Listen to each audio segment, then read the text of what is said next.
This is MMA Oddsbreaker. I'm Frank Trigg. That's Alan Jouban getting ready to compete against Mike Rhodes coming up here in RFA 10. RFA kind of snuck up on us. They were nowhere around, kind of throwing maybe one fight a year, two fights a year, and all of a sudden now they're doing back-to-backs to back. Yeah. How has it been from a fighter standpoint? This is your second time. You beat Chris Spang your first time out RFA 9. How is it dealing with them now in the second one at RFA 10? I mean, as a fellow fighter, it's always kind of easier going back into an organization your second time. You just feel a lot more comfortable and everything. So I'm excited about it. The first fight, I was excited to get with RFA from the beginning, and then my manager told me that they're looking to put on a lot more shows this year. So that was also another kind of selling point to going with them, aside from being a feeder to the UFC. So yeah, I was excited they were going to have a lot of shows. They gave me a tough opponent my first outing. So I was actually real nervous going into that fight. I knew he was a real good guy, Strikeforce UFC vet, televised card, all that stuff, So to have a good finish against a tough guy, and then because of that, them offer me the title shot on the following show is great. I like it this way. I escaped that fight. I was a little banged up, but not injured. So to be able to keep that momentum going and carry that over into the next fight, I mean, I like that. I like to rather just, keep the momentum going in fights like that rather than taking a long time off and restarting again. Now, you said your fight against Mike Rhodes is going to be a title fight. Is it a 5-rounder or is it a 3-rounder? Yeah, man, 5-rounder, my first 5-rounder.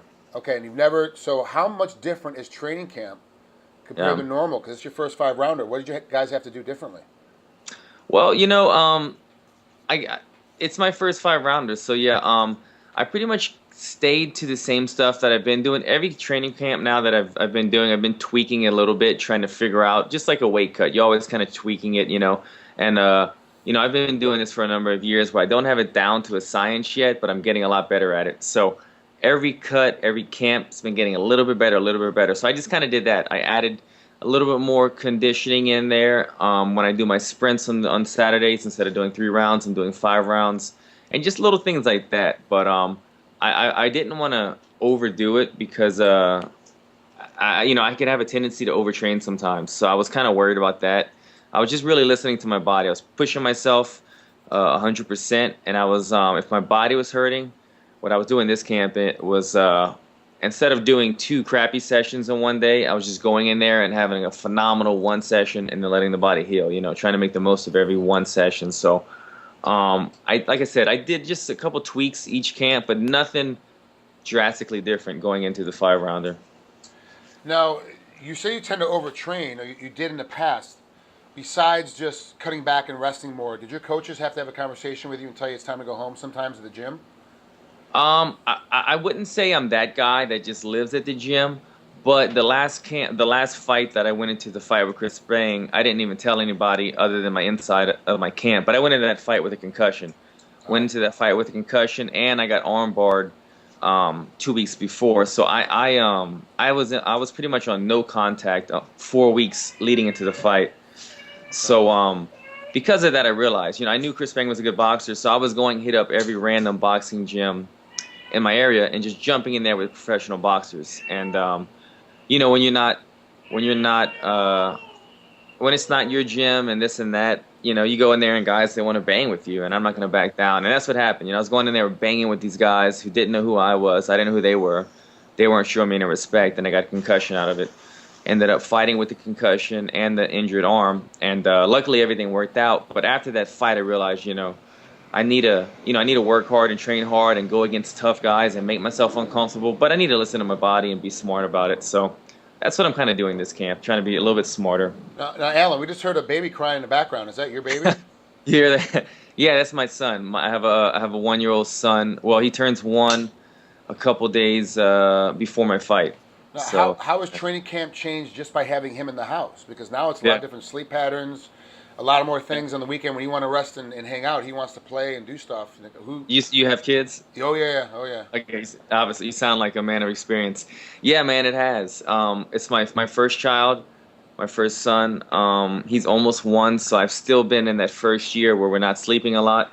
Luckily, my wife has been super supportive of my career, in terms of I don't have to get up in the middle of the night because there's not much I can do anyway. You know what I mean? Yeah. She does all that. But yeah, it's something that where I used to just go and train and do this stuff all day, but now it's like you go and you train and you got to come home and you got to give her a break. So it's it's something I've been working in as well, trying to factor that into training as well. Does your wife stay at home full time, or she work as well?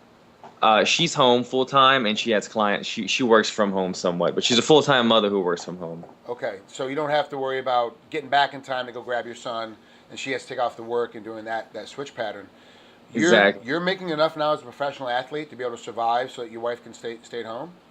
Not quite. I'm still kind of in that struggling process. Obviously, the RFA is a great organization, but we're still getting paid those pretty minimum salaries. Yeah. Purses. So yeah, I'm still doing side jobs here and there, and I train people and I teach classes, and then I look forward to my bonus, my fight purses, and all that as well.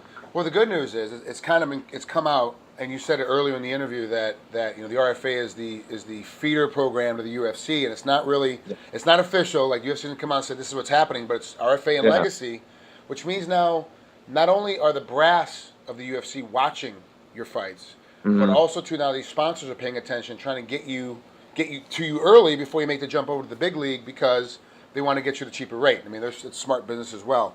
Have you noticed any of that coming out as of yet? Because it's just brand new. They just they saw the interview, they saw the meeting with Suarez and Dana White going on and having that conversation. So it is still kind of new. But has any of that happened yet for you? I'm kind of just, now that you mention it, just in the last couple of weeks, starting to kind of my manager, he does most of that stuff, but he's kind of letting me know that he's hearing stuff. He's kind of hearing that like. The winner of this fight is really on the radar of the UFC. Yep. He's also spoken to a lot of sponsors who pretty much say, if Alan wins this fight, we want him on board, things like that. So I'm definitely starting. I know what you're saying. I'm definitely starting to hear that buzz the last couple of weeks because I speak to my manager about sponsors and this and that. He's like, just go in there, do your job, win this fight, and there's a bunch of good things to come. So. He's keeping it simple for me, but I'm definitely starting to feel the energy, surrounding it.